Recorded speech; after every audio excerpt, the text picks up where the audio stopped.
intercambiando material genético, utilizando el material genético que se encuentran en los a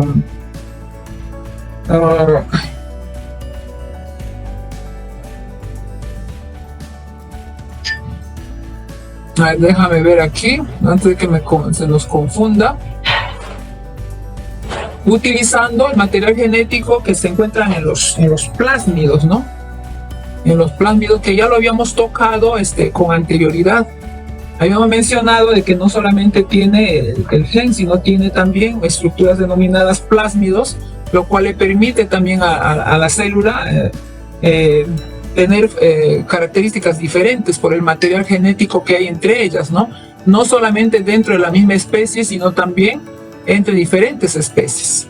Entonces es una gran ventaja, ¿no? Como lo podemos ver acá en esta estructura. Por ejemplo, es un material el cual es un pili, porque hay pilis también de tipo sexual, el cual permite hacer el intercambio de material genético también entre una bacteria masculino y femenino, ¿no? Como lo vemos acá. Acá, por ejemplo, tenemos el donador masculino y acá tenemos el receptor, el femenino. Entonces hay un intercambio de material genético. Entonces esto se convierte en una ventaja también de sobrevivencia, ¿no? Para las bacterias.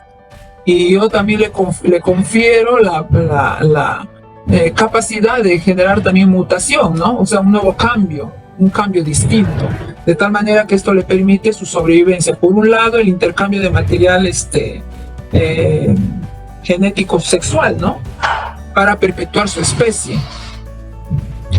Entonces es una gran ventaja para las bacterias.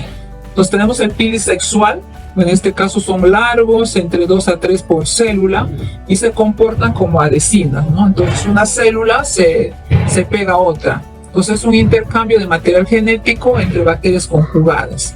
Una bacteria donadora y una bacteria receptora, ¿no? ¿Cuál es la composición? Bueno, tiene un ensamblaje de subunidades de pilina, que son las proteínas que lo habíamos referido, proteína globular, muy hidrófoba, y cómo se ensambla a través de la inserción de subunidades de pilina en la base del pelo en crecimiento a partir de una prepilina, que se procesa por escisión del correspondiente péptido, ¿no? Para formar la proteína, a su paso por la membrana citoplasmática, ¿no? Entonces, ese es el proceso. En este caso de Proteus vulgaris, aquí podemos ver las fimbrías, los pilis o fimbrías que tienen en abundancia, ¿no? Y como se pueden fijar ustedes, son tipo pestañitas y son bastante cortas, sobre todo, ¿no? En relación a los flagelos, que sí son bastante largos, ¿no? Y cuya finalidad o cuyo propósito es totalmente diferente, ¿no? En este caso también, como lo vamos a ver más adelante, los pilis o fimbrías le va a servir a la bacteria para formar los biofilm, las biopelículas, y forman colonias entre ellas. Entonces existen dos tipos de pilis adhesivas y los pilis o pelos sexuales, ¿no? Como ya lo hemos podido percibir. En el caso de las adhesinas, de manera ya más precisa, son pelos de 4 a 7 nanómetros de diámetro. Esto lógicamente va a depender de la especie, repartidas por toda la superficie y que funcionan como su nombre mismo lo indica, ¿no? Para la adhesión. Puede ser la adhesión a sustratos inertes, como también a la adhesión a sustratos vivos, ¿no? E inclusive entre ellos, como ya les mencionaba, para formar biopelículas.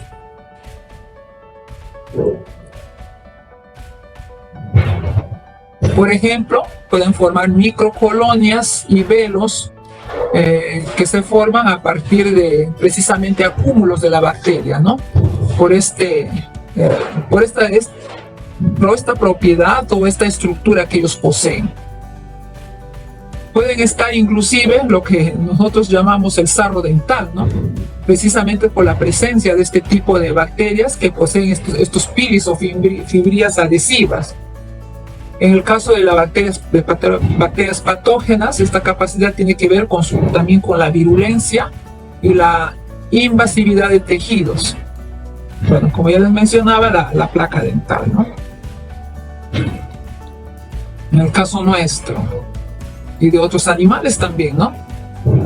Otra particularidad son factores de colonización de tejidos, por ejemplo en el gonococo, la Neisseria gonorrheae, y en las cepas uropatogénicas de la Escherichia coli, ¿no?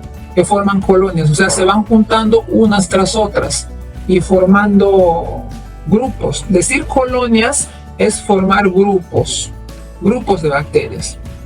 Entonces, la función de adesina no reside en la pilina, que constituye la inmensa mayoría de la fimbría, sino en una proteína en realidad.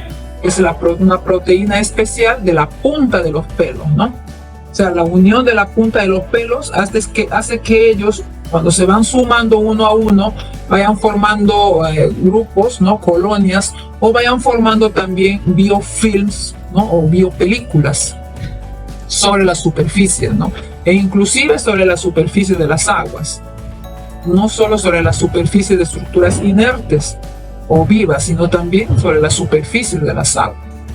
La mayoría de estas proteínas de la punta pertenecen a la clase de las llamadas lectinas, proteínas o glucoproteínas capaces de unirse con gran afinidad a cadenas laterales de polisacáridos, ¿no? Entonces, de esa manera van juntándose.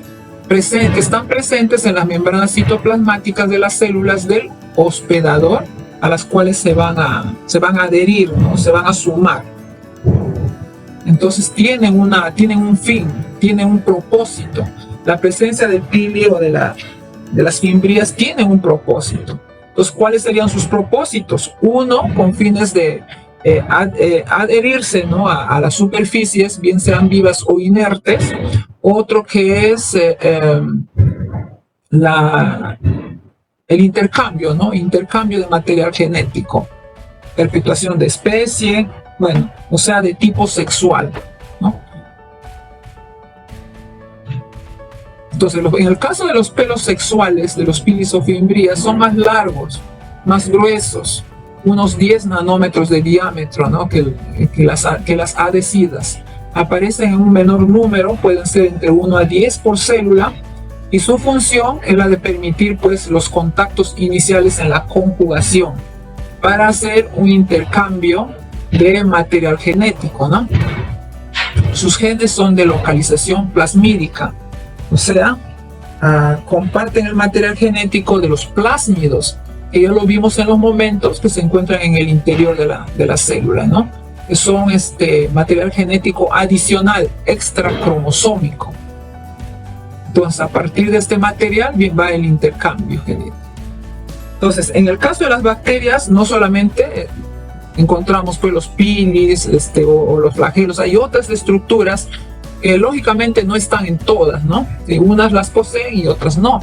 Pues esta estructura también son las denominadas prostecas, que son prolongaciones semirrígidas, vivas, propias de ciertas bacterias, ¿no? Con un diámetro menor que el cuerpo de ella misma.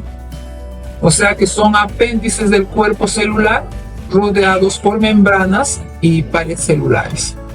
Prácticamente la continuidad de la estructura misma de la bacteria, ¿no?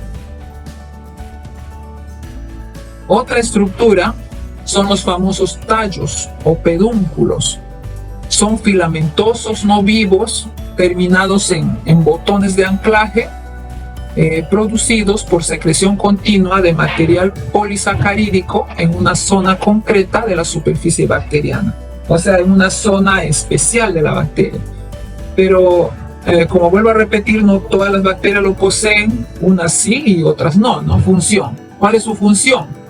Permiten la unión de ciertas bacterias de hábitats acuáticos a sustratos sólidos, que pueden ser vivos o que no también, ¿no?